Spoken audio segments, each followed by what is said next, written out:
வீட்லயே சும்மா கம கமன்னு வாசம் வர மாதிரி நெய் எப்படி ரெடி பண்ணலான்னு பார்க்கலாமா? தினமும் பால்ல இருந்து இந்த பாலாடையெல்லாம் கலெக்ட் பண்ணி ஃப்ரீசர்ல ஸ்டோர் பண்ணி வச்சிருந்தேன். ஒரு 20 நாளா சேர்ந்த பாலாடையெல்லாம் நம்ம மிக்சி ஜார்ல சேர்த்துக்கலாம். இது கூடவே நல்லா சில்லுன்னு தண்ணி ஊற்றி மிக்சியில் பிளெண்ட் பண்ணி எடுத்துக்கலாம். கொஞ்சம் டைம் எடுக்கும், நம்ம பொறுமையாக தான் செய்யணும்.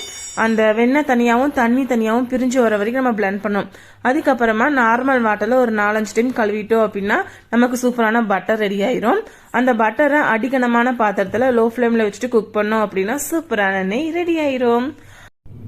இந்த 3 பீஸ் நைஃப் செட் வந்து பிஜியன் பிராண்ட்லேருந்து நான் ஆர்டர் போட்டிருந்தேன். ரொம்ப நாளாக வாங்கணும்னு நினச்சிட்டு இருந்தேன். இப்போ தான் சரி, ப்ரைஸும் கம்மியாக இருந்துச்சு. 420க்கு தான் ஆஃபர் ப்ரைஸில் தான் வாங்கியிருந்தேன். ரொம்பவுமே எனக்கு பிடிச்சிருந்துச்சு. இன்னைக்கு நைட்டு டின்னருக்கு அரிசி பருப்பு சாதம் தான் பண்ணியிருந்தேன். காரம் மைல்டாக தான் போட்டேங்காட்டி நம்ம சாய்க்குட்டிக்குமே பருப்பஞ்சோறு போட்டு நெய் ஊற்றி சாப்பிட வச்சுட்டேன்.